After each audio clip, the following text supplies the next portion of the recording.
श्री गणेशाय नमः। माता पिता चरण कमलेभ्यो नमः। आदिगुरु शंकराचार्यभ्यो नमः। प्रिय बंधुओं, आज बड़े सौभाग्य का विषय है कि हम आ चुके हैं विंध्याचल की पवित्र वादियों में स्थित माँ बेत्रवती उद्गम स्थान पर। कहते हैं कि गंगा की 7 धाराओं में एक धारा बेत्रवती के नाम से जानी गई है। यह बेतवा उद्गम है।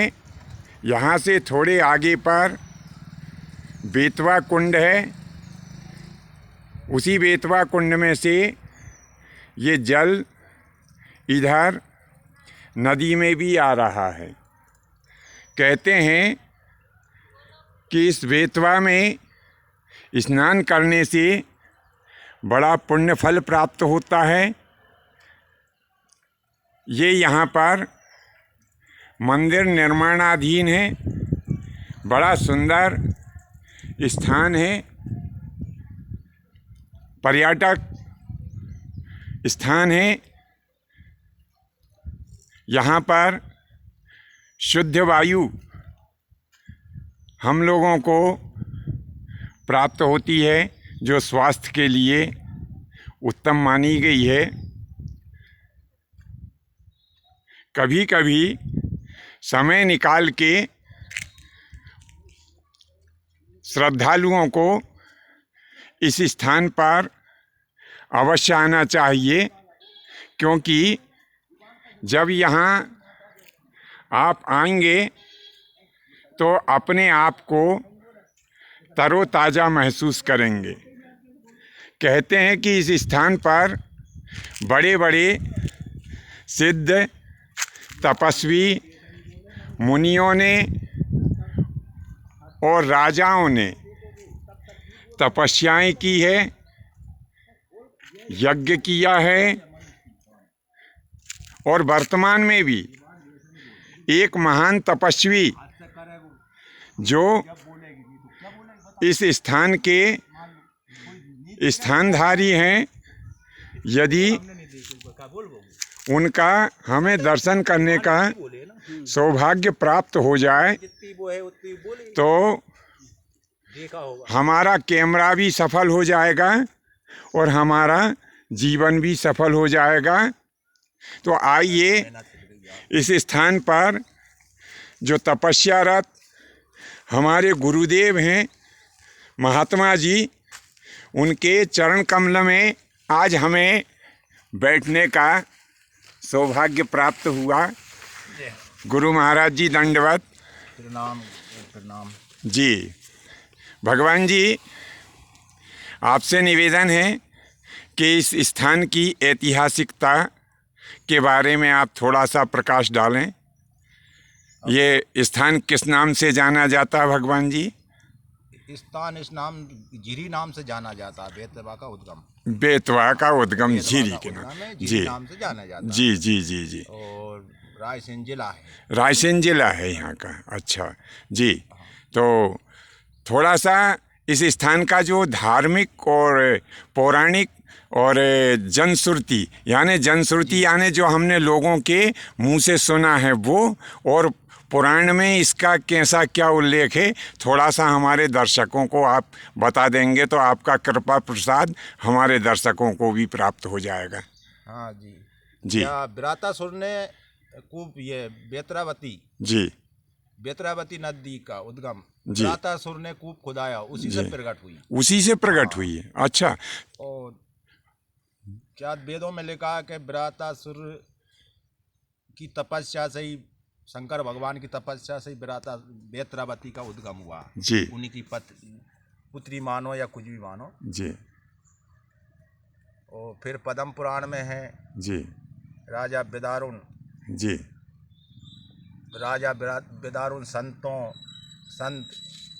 संत ब्राह्मण जी, उनको हर जगह भजन नहीं करन दे, मतलब ताड़ ना दे जी। दुष्ट पृथकी था जी, उसका हो गया कोड़। जी, कोड़ होने के बाद वो देश से आ गए उनके से जी, निकल के, जो भी कुछ हो निकला। जी, विंध्याचल पर्वत, जी, विंध्याचल पर्वत की आया, जी, विंध्याचल पर्वत की बीच में आया तो कूप नजर नदी आई, प्यास के मारे आया। राजा विदारुण ने वहाँ पानी पिया बढ़िया जी, और विश्राम करा जी, और अपने वतन लौट गया। जी, वतन लौटा तो वतन तो जा नहीं सका, क्यों कोड़ कोड़ हो गया राजा। जी, कोड़ मनुष्य के कोड़ हो जाता बहुत बड़ा श्राप होता है। जी, तो भटका वनों में। जी, 3 दिन के बाद उससे राजा को दिखा कि मेरा तो कोड़ सही हो रहा। जी, सही हुआ तो उसके वतन लौटा। फिर जी, वतन लौटने पर उसको फिर राजा विदार उनको सब त्याग करा। जी, त्याग करने के बाद पूरी जितना भी उसने दुष्प्रवृत्ति जितना करा उनको दान करा। जी, फिर आया जिरी बेत्रावती उद्गम, जहाँ बावड़ी है, विरातासुर की बावड़ी। जी, जी, उनने आके यहाँ दान पुण्य करा। दान पुण्य करने के बाद फिर वो हर साल जी, यज्ञ भंडारे जी, और हर साल राजा बेदारू करता रहा। जी, जी, हर साल करता था राजा भी। तो मैं अपने दर्शकों को बता दूं सहज और सहज भाषा में कि महाराज जी ने अभी हमें जो कथा सुनाई है वो इस प्रकार है, क्योंकि मैं महाराज जी के पास में आता जाता रहता हूँ, इसलिए महाराज जी की भाषा को मैं समझ पाता हूँ। हैं अगर किसी दर्शक बंधु को हमारे गुरु महाराज जी की ये भाषा समझ में नहीं आई हो तो मैं स्पष्ट कर दूं कि विंध्यवन में यानी मध्य भारत में एक चंपावती नाम की नगरी है, जहाँ की राजा विदारुण राज्य किया करता था, जो कि दुष्ट प्रवृत्ति का था। अपनी प्रजा को और संतों को सदैव सताया करता था।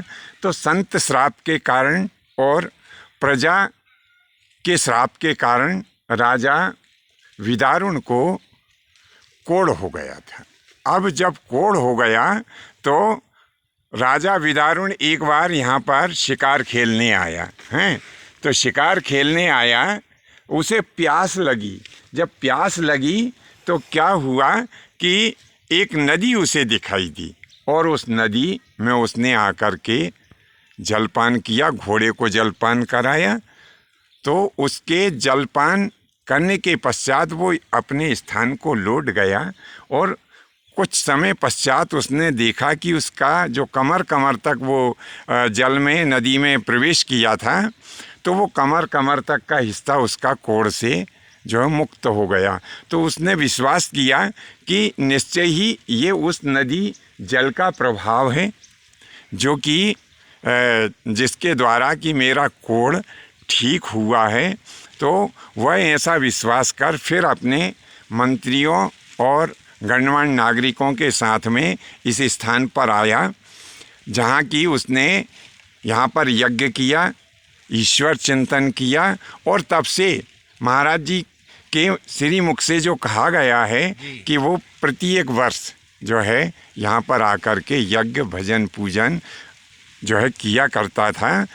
और दूसरी कथा महाराज जी ने ये बताई है हमको कि एक वृत्रासुर नाम का परम प्रतापी दैत्य हुआ, जिसने कि तीनों लोकों में विजय प्राप्त की और इंद्र को भी परास्त कर दिया था हैं।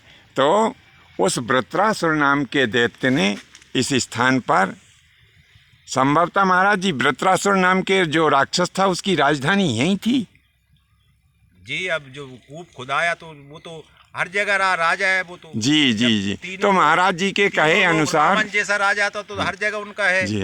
तो महाराज जी के कहे अनुसार इस स्थान से वृत्रासुर नाम के दैत्य का जो है गहरा संबंध रहा, संभवतः उसकी राजधानी यहीं रही हो। हाँ, तो ये वृत्रासुर नाम के दैत्य ने एक कुआं खुदाया था। उस कुएं से इतनी तेज जल राशि जो प्रकट हुई, जो कि बेत्रवती नदी के रूप में प्रकट हुई, ऐसा सुना जाता। महाराज जी क्या शंकर जी ने ये बेतवा को अपनी जो गंगा जी की 7 धाराएं हैं उनमें से एक धारा, एक धारा उन्होंने नाम दिया बेत्रवती। हाँ, एक धारा बेत्रवती नाम दिया है। और इसका पुराण में जो स्नान करने का महत्व है वो क्या बताया भगवान जी? ये जैसे कि महत्व में मावस पूनम जी, या फिर और भी त्योहार है जी, लेकिन मावस पूनम पे जो भी कोई आएगा जी, जैसे कि पूनम पर आएगा, 3 पूनम या 4 पूनम जी, स्नान करेगा जी, यहाँ भोजन पान करेगा जी, तो उसकी मनोकामना पूरी होगी। जी। तो ये स्थान इस प्रकार से ऐसा है कि यहाँ पर मनोकामनाएं भी पूर्ण होती है। और मैंने जो पुराण में मैंने भी जो पढ़ा है तो वो ऐसा मैंने पढ़ा है, पद्म पुराण में इसका उल्लेख है कि इस स्थान पर जो काशी जी में गंगा जी में स्नान करने का पुण्य फल प्राप्त होता है वो इस स्थान पर जो महागंभीर नाम का कुआं है जो वृत्रासुर ने खुदाया था, अब उसके अवशेष मात्र ही है यहाँ पर। तो इस स्थान पर जो स्नान करने मात्र से वो पुण्य फल प्राणी को प्राप्त हो जाता है। तो भाई साहब आप अपना परिचय प्रभु जी। भारत सिंह सैन है जी, तो कजली खेड़े से जी, कजली खेड़े से। तो आप भी आते रहते हैं? अमास पूनों के दिन आता हूँ। अच्छा, यहाँ मनोकामना पूरी होती है जी। अच्छा, और क्या जानते हैं आप इस स्थान के बारे में? स्थान में मैं कुछ भी नहीं जानता हूँ जी इसका। तो हाँ भाई मैं आता हूँ, स्नान करता हूँ, प्रसाद चढ़ाता हूँ, भोजन प्रसाद करता हूँ, चला जाता हूँ। आस्था है आपकी, है ना? अच्छा, चलो धन्यवाद। भगवान जी, प्रभु जी आपका शुभ नाम? मेरा नाम आशुतोष कुमार सिंह है जी। आशुतोष कुमार सिंह है जी, जोर से बोलिए, जोर से। आशुतोष कुमार सिंह। आशुतोष कुमार सिंह जी। और मैं पीडब्ल्यूडी में टाइम कीपर हूँ जी। और हमारा ये अनुभव है जी, यहाँ का जल पीने से जी, गला और पेट जी, का कोई बीमारी नहीं होगा। जी, और हमारा यहाँ इतना श्रद्धा लगा है, मैं बाबा का ड्राइवर हूँ जी, बाबा कहीं भी जाते हैं जी, और मैं ले जाता हूँ। जी, और हमारा ये है इस स्थान पर आने के बाद ज़िंदगी सुधर जाती है। जी, इसको जोर से बोलिए एक बार। यहाँ पर आने से ज़िंदगी सुधर जाती है। जी, यहाँ पर आने से ज़िंदगी सुधर जाती है। जो काम बिगड़ा है इस संसार में नहीं हो रहा है, जी, पूरे विश्व में कोई नहीं कर रहा है, इस जी। स्थान पर आने के बाद भगवान पूर्ण करे हैं। ये मेरा अनुभव है। आपका अनुभव जी। मेरा जी, ठीक है, ये आपका आस्था का विषय हो सकता है। हाँ, पर मैं जहाँ तक कह रहा हूँ जी कि ये स्थान, क्योंकि ये देखिए यहाँ पर जो प्रकृति ने अपनी सुंदरता जी बड़े अच्छे से लुटाई है। थोड़ा सा हमारे साथ में भाई साहब बैठे हुए हैं, भाई साहब का भी परिचय जान लेते हैं। भगवान जी अपना शुभ नाम? मनोहर सिंह राजपूत जी। जी, मनोहर सिंह जी राजपूत जी। कहाँ से हैं भगवान आप? जी मैं झिरी गांव से रहने वाला हूँ। अच्छा, झिरी गांव से रहने वाले हो जी। जी महाराज, और मेरी सर्विस है। अच्छा, थोड़ा सा ये और बताइए आप, ये जो झिरी गांव जो है ये कौन से ज़िले में आता है? झिरी गांव जो आता है रायसेन डिस्ट्रिक्ट में आते हैं। रायसेन जिले में आता है। अच्छा, अच्छा, अच्छा जी। हाँ, तो इस स्थान के ऐतिहासिकता के बारे में बताइए थोड़ा। महाराज ऐतिहासिक तो खैर इतना नहीं जानते, लेकिन बचपन से जब से होश संभाला, मतलब बचपन से यहीं आना जाना, मतलब परमात्मा की छत्र छाया है। श्री सीताराम भक्त श्री सिद्धेश्वर महाराज का थान है और ये पुराना थान है, मतलब बेतवा जी का। बेतवा जी का जी यहाँ के संत हैं, कई सालों से वो भी तपस्या कर रहे हैं जी। बचपने में आते थे, हम भी देखते रहते थे। और यहाँ कई पुराने लोग आते हैं और यहाँ मतलब ऐसी कई बात हैं जो पुराने स्थान से लिखी हुई है, बतलाया गया है। वो बेतमन कुंड, हाँ ठीक है। तो हम जो है अपने दर्शकों को जो है अनुरोध करते हैं कि अब हमारे जो ग्रामीण बंधु है इनके साथ में हम यहाँ के जो बेतवा कुंड है और जो हनुमान जी का स्थान है, ये सब जो है आपको दर्शन कराने के पहले देखिए ये कितना सुंदर प्रकृति ने यहाँ पर इस स्थान को सजाया है। और जैसा कि पुराण में वर्णित है कि इस स्थान पर जो है राजा विद्रुम का कोढ़ ठीक हुआ, तो इस नदी के जल में एक विशेष गुण है कि बेतवा, क्योंकि सूर्य पुत्री है, और ये जो सूर्य पुत्री है बेतवा, तो इसका क्या है कि ये चर्म रोग को ठीक करती है। तो जो व्यक्ति यदि किसी चर्म रोग से ग्रसित हो, तो ऐसा हम नहीं कह रहे हैं, ये पुराण बता रहा है, क्योंकि महाराज जी ने भी अभी बताया कि जो विद्रुम नाम का राजा था उसे भी चर्म रोग हो गया था, तो उसने यहाँ पर आकर ये बेतवा के जल में स्नान किया और उसका चर्म रोग ठीक हुआ। ऐसी लोक मान्यता है। तो ये अनुपम स्थान है, और मैं अपने दर्शकों से भी अनुरोध करता हूँ कि इस स्थान पर एक बार आकर के प्रकृति का आनंद लें। चलिए हम अपने ग्रामीणों से अनुरोध करते हैं कि हमें अब बेतवा कुंड का दर्शन कराया जाए। चलिए महाराज। जी, ये बेतवा यहाँ से पूरा जल निकला है। तो देखिए ये बेतवा कुंड है, इसको ताकि ऊपर से पत्ते अत्ते इसके जल में नहीं गिरें, तो इसको ऊपर से बंद कर दिया है। ये देखिए, ये अब हम जो बेतवा कुंड की जो जल राशि है, आप लोगों को शंका हो रही होगी कि इधर तो कुंड तो सूखा दिख रहा है, लेकिन हम आपको बताएं कि ये बेतवा कुंड की जो जल राशि है वो इस गौमुख के द्वारा,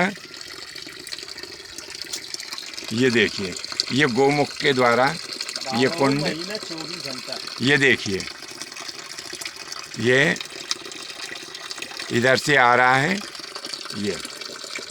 ये गौमुख के द्वारा आ रहा है। तो भाई साहब ये जो जी हाँ देखिए, ये हमारे जो दर्शक हैं इस कुंड का जलपान करते हुए भी, हाँ ठीक है, हाँ जी। अब यहाँ ये सिर्फ 24 घंटा 12 महीना जी जल ऐसे ही निकलता रहता है। ऐसे ही, और ये जल पीने से जी हमारा जी गला जी जो 2008 में खराब हुआ था, हमको ये डर लग गया था मेरे को कैंसर हो गया। अरे वाह, आपको बता दूं, जी तो मैं 2008 में यहीं आया साइट पर, जी, पानी पिया, तब से हमारा गला एकदम ठीक है और पेट भी ठीक है। इस आज बात- तक एक गोली भी मैं नहीं खाता। इस बात को आप फिर से दोहराइए और जोर से बोलिए। इसी 2008 में मेरे गले का प्रॉब्लम हुआ था जी, सर यहाँ जी। पे, और मैं भाग हनुमान जी की कृपा हुई और जी। बेतवा माता की कृपा हुई, जी हमको साहब यहीं भेजे जी और मैं यहीं दिन भर बैठा था, काम नहीं हुआ उस दिन। जी। मैं यहाँ 1 लीटर 2.5 लीटर पानी जब पिया, जी। पानी पीने से बाद मेरा गला आज तक और पेट का कोई भी बीमारी नहीं है। आज तक मैं एक गोली भी नहीं खाता हूँ। आज मैं 14 साल के बाबा का एक ड्राइवर बन के जी मैं यहाँ सेवा कर रहा हूँ, जी इसीलिए मैं यहाँ टिका हूँ। जी। देखिए ये हमारे दर्शक, जो आपका शुभ नाम एक बार मेरा फिर- नाम आशुतोष कुमार सिंह है। जी, ये आशुतोष कुमार सिंह इस स्थान की महिमा के बारे में बता रहे हैं। ये यहाँ के मूल निवासी नहीं है, कहाँ के हैं आप? मैं बनारस का हूँ बनारस के रहने वाले हैं, और मैं PWD में सर्विस करता सर्विस हूँ। कर रहे हैं। और जब ये यहाँ पर आए तो इनका गला खराब था और इन्होंने बेतवा उद्गम का जल पान किया और उससे इन्हें आराम मिला। भगवान शंकर जी सबके ऊपर कृपा बनाए रखें। अब हम आपसे निवेदन करते हैं कि आगे जो यहाँ पर देव स्थान हैं उनके दर्शन और करवाइए। ये अपनी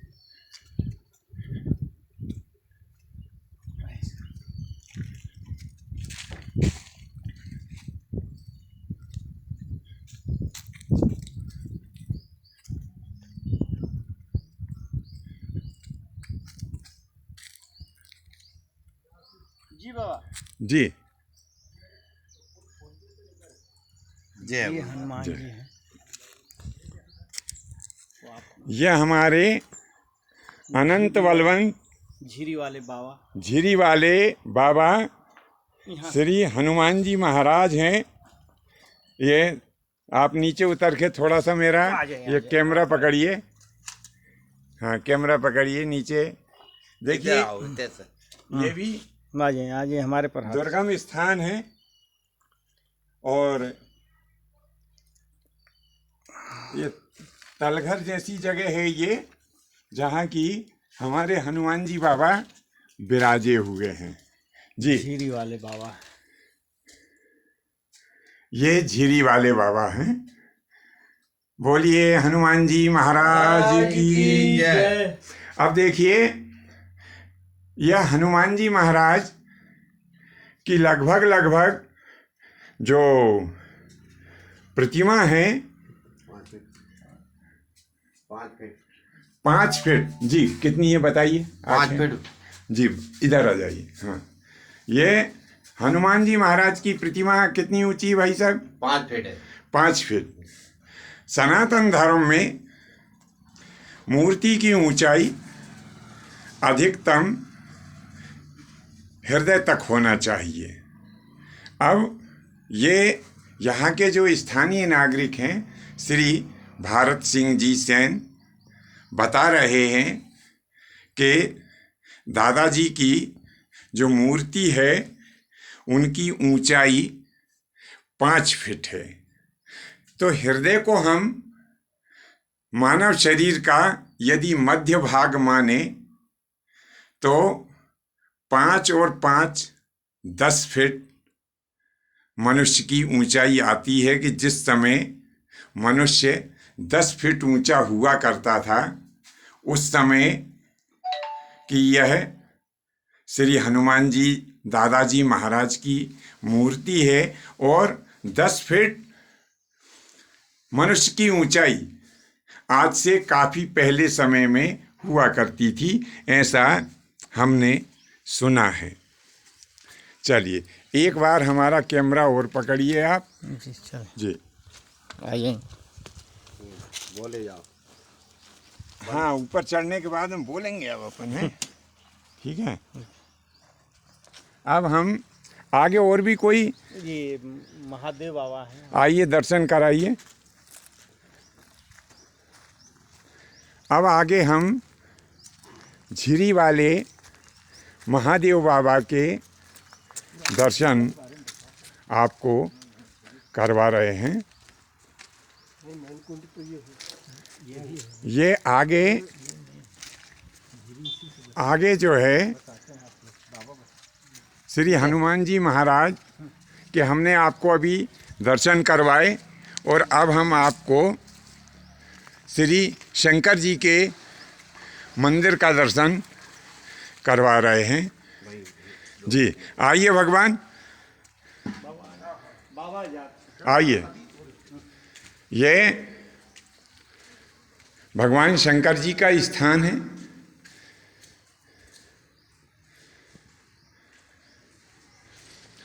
ये भगवान शंकर जी हैं। अच्छा, ये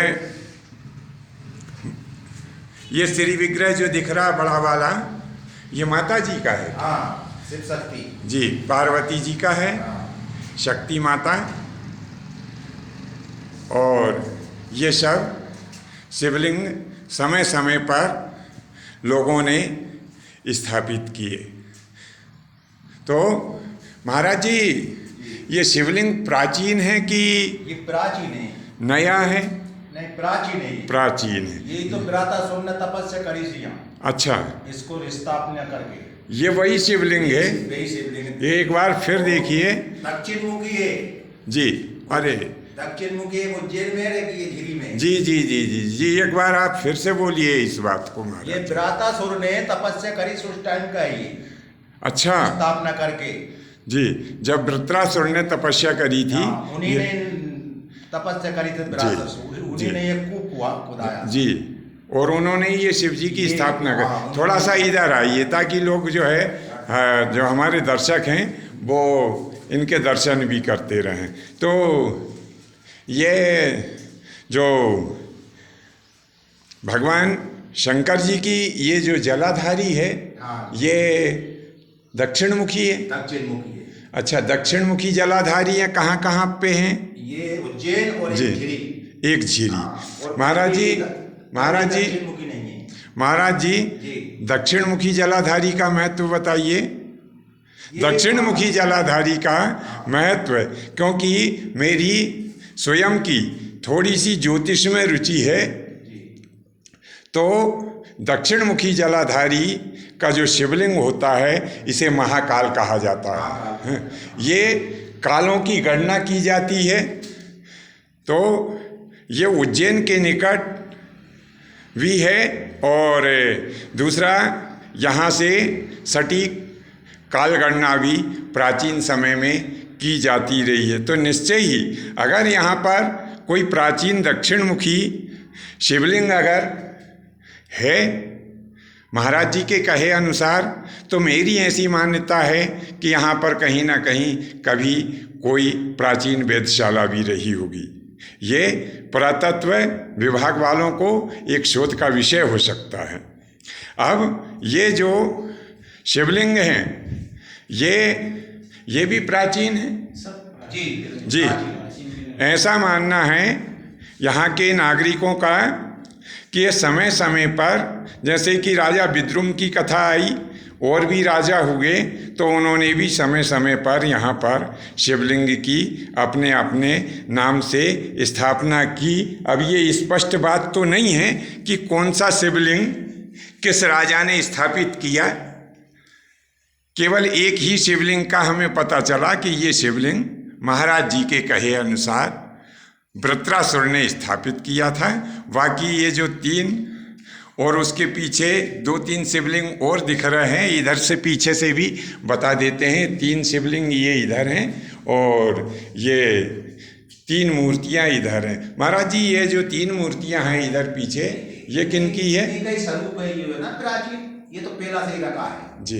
ये तो मैंने उनको निकाल के ताबत नहीं, तो ये सब गड़गाए से जी, ये शिवलिंग भी गड़गाया था, तो हमने ही निकाल के इधर जी, तो गड़गाए से ये। जी, जी।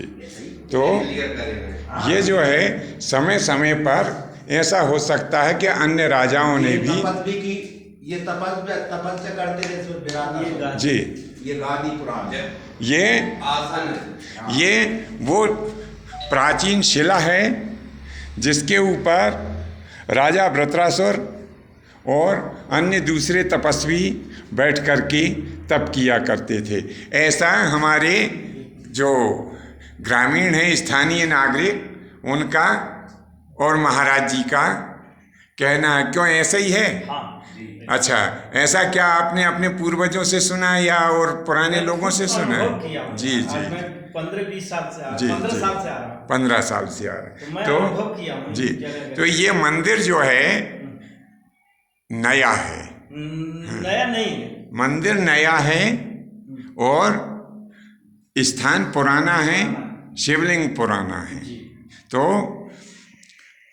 ये जन सुविधा के लिए भी मैं आपको बार बार बता रहा हूँ कि ये जो जलाधारी जो दक्षिण मुखी है, क्योंकि मेरी ज्योतिष में रुचि है, तो मेरे को ये जानकारी है कि दक्षिण मुखी जो जलाधारी होती है वो काल गणना में जो है उससे काल गणना की जाती है। तो ये पहला एक शिवलिंग उज्जैन में है महाकाल, और दूसरा दक्षिण मुखी शिवलिंग, इसे दूसरे शब्दों में कहें कि इसे भी महाकाल शिवलिंग यदि माने तो कोई अतिशयोक्ति नहीं होगी। तो आगे हम आपको बेतवा के पुनीत पावन निर्मल जल का दर्शन करवाते हैं। चलिए।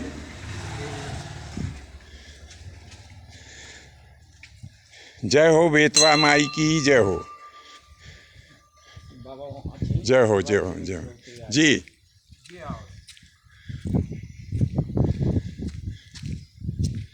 जी, यह है बेतवा माई का,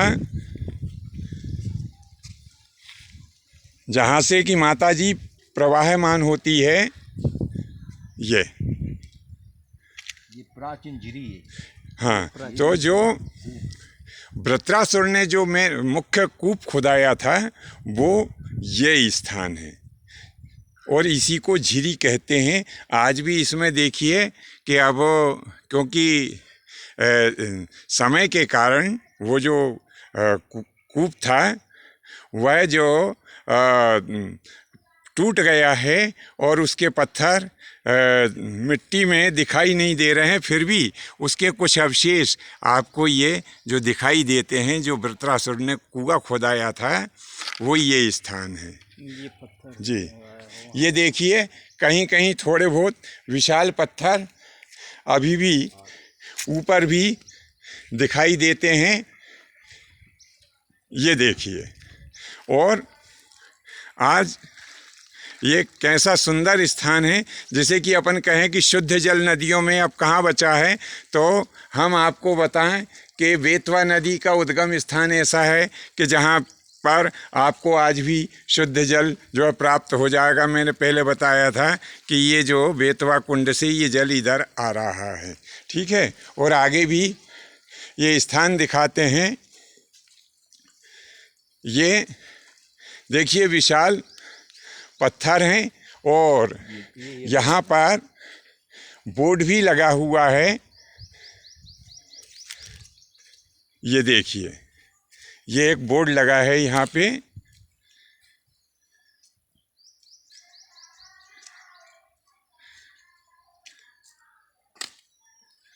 ये कहते हैं वेद पुराण बिना वृक्ष नहीं होवे कल्याण। बहुत अच्छा संदेश है। तो हम अपने दर्शकों से ये निवेदन करते हैं कि हमारा ये वीडियो देखने के पश्चात यदि आप वास्तव में पुण्य के भागी बनना चाहते हैं तो निश्चय ही आप अपने जीवन में एक पेड़ ज़रूर लगाएं। ये बोर्ड लगा हुआ है कि माँ बेत्रवती बेतवा स्नान घाट तीर्थ स्थल, और ये कुछ और लिखा हुआ था तो ये मिट गया। तो चलिए आज के लिए बस इतना ही शेष, फिर आपको अन्य किसी तीर्थ स्थान पर ले जा कर के और उनका आपको दर्शन कराया जाएगा। फिर मैं एक बार आपसे अनुरोध कर लेता हूँ कि यदि आपने हमारा चैनल लाइक सब्सक्राइब और शेयर नहीं किया हो तो तुरंत ही बेल आइकन दबाएं और हमारे चैनल की सदस्यता लें, ताकि आपको ऐसे ही और दूसरे जानकारी वाले वीडियो आप तक हम पहुंचाते रहें। धन्यवाद। जय माता की, जय बेत्रवती माई की।